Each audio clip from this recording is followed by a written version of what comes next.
Top 10 fakta menarik kelapa sawit Indonesia.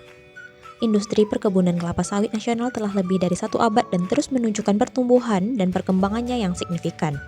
Tidak hanya pada subsistem agribisnis hulu, industri perkebunan kelapa sawit di sektor hilir terus melejit dengan menghasilkan berbagai inovasi-inovasi produk sebagai pemenuhan kebutuhan masyarakat nasional dan global.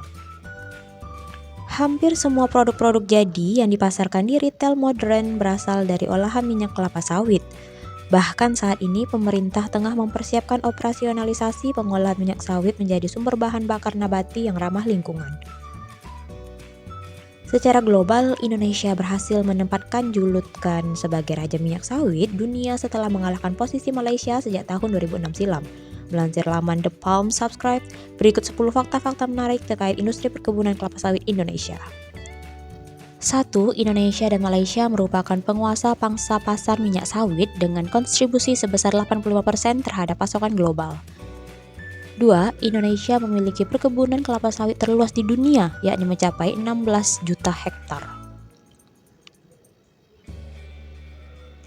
3. Indonesia memiliki lebih dari 700 perkebunan kelapa sawit yang dikembangkan di seluruh wilayah Indonesia.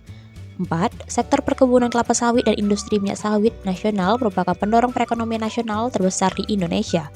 5. Pada tahun 2019, devisa ekspor dari minyak kelapa sawit dan produk turunan menyentuh angka sekitar 246 triliun.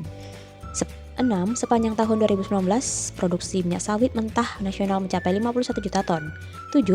Sebesar 41% dari total luas lahan perkebunan kelapa sawit Indonesia atau sekitar 6,71 juta hektar merupakan perkebunan rakyat. 8. Terdapat sejumlah 1.731 perusahaan perkebunan kelapa sawit yang terdiri atas 162 perkebunan milik negara dan 1.569 perusahaan besar swasta yang tersebar di 25 provinsi Indonesia. 9. Kebutuhan minyak nabati di dunia hampir lebih dari 50% berasal dari minyak sawit dan sisanya berasal dari minyak bunga matahari, kedelai, kelapa, kacang tanah, dan lainnya. 10. Indonesia merupakan negara pertama di dunia dengan berhasil mengimplementasikan B30. Baiklah guys, thank you for watching. Bye, see you in the next time. Bye.